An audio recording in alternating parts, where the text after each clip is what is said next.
Hello guys, welcome back to my tutorial on Laravel Voyager. So before I continue, I said this in the last video that this video will be about installing Voyager.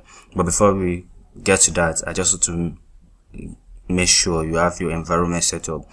So like the setup, the prerequisites for installing Voyager. So I'm very sure you have your Laravel application ready. And if you are not, make sure you are using maybe Laravel 6, 7 or 8. So I'll be using 8 in this tutorial. So I'll make sure your PHP version is 7.3 or maybe higher. So let's go to the installation. So to install Voyager, all you need to do is just put this command into your command line and then it will install. So I believe you know how to use your command line, obviously. So and you'll be using Composer to install Voyager as well. So copy it from here. You can click this button here to copy. Then when you copy, go to your command line and then paste it. So Composer require tcg/Voyager. So with that, you should have your Voyager installed. So I'm going to enter here, but I'm not going to allow it to run because I'm not connected to the internet. But make sure it's run, and then when it's done, then that will be fine. So let me just stop this because I'm not connected. There's no point in running it.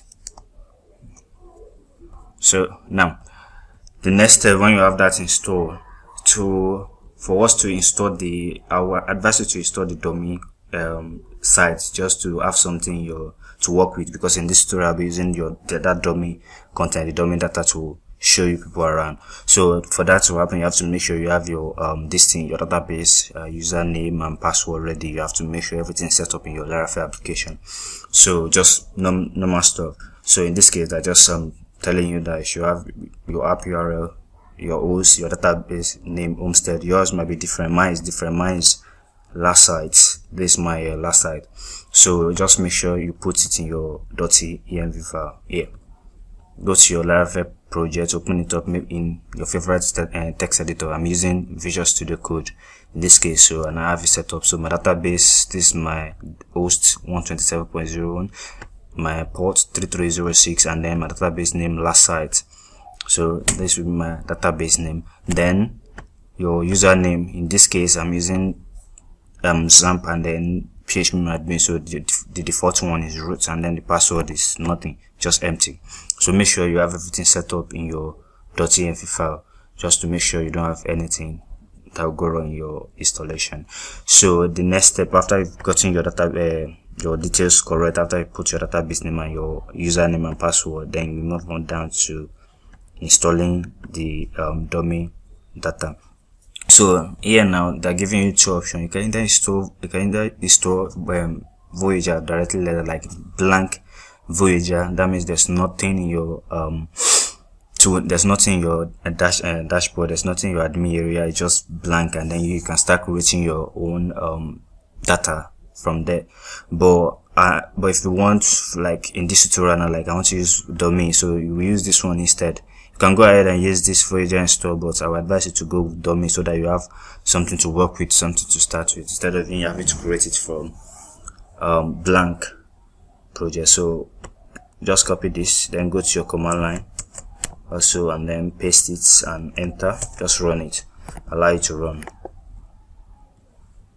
So allow it to run like so. With that, then I think you should be ready. So mine will not, obviously, because I'm not connected to the internet. So I believe you have your system connected to the internet.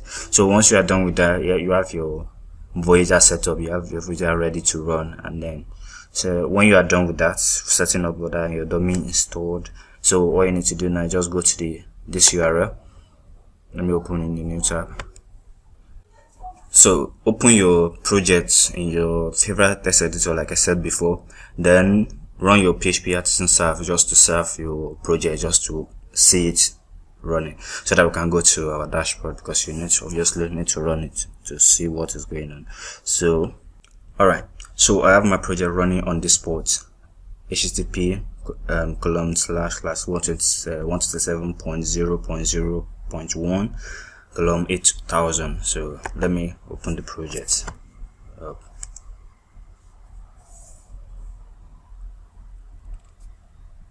So this is my Laravel version 8 application running right now. So for you to get your admin area, obviously when you're building your live application, you just have to make sure you change this, because this one is easily hackable. So /admin. So this one we fire up our Voyager dashboard. So as you can see here, we have admin then Voyager. So your default, if you go back to the guides here, so you have your default email, which is admin@admin.com. Let me just copy and paste it.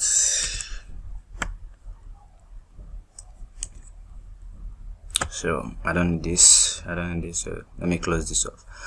So, and the password is password, so let me just type that password, then login. So here is your Voyager dashboard, your Voyager backend admin area. So as you can see, very beautiful and ready to go. So you have your rows, users, media, posts, pages, category, 2 settings. So most of these are filling because you install it with the domain data, so that's why you have some of them here. Like I see here, we have 1 user, we have 4 posts, and then we have 1 page. So this is, as you can see, some things are broken here, like the admin avatar right here and also right here too. So to solve that, all you need to do is just copy from here.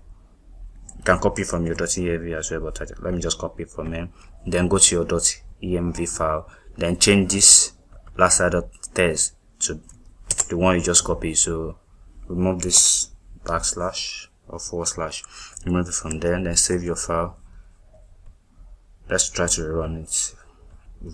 If this didn't work, then we can stop our server. Yeah, as you can see, it's back. So we have the avatar fix here and also right here. So that's how to correct that error. I don't know why it's giving the error. They should have solved it by now. It'll be a long time, but it's okay. So that's solved. So you have your Voyager dashboard or admin area right now, so it's ready to go, ready to be connected to your front end. So that's it. So in my next tutorial, I'm going to take you through all this in the dashboard, in the menu. So you don't have to be hovering on it for this to show every time. Yeah, just can click that just to have that open. So in my next tutorial, I'm going to show you I'm going to take you through all of this, give you a quick tour to it before we start connecting to our front end. So thank you for watching this tutorial, and subscribe to my channel and hit the bell icon just to make sure you receive my notification once I put the next video online. And also, if I have another video I'm going to post, you have that. Don't forget to subscribe and like this video if you obviously like it. So thank you.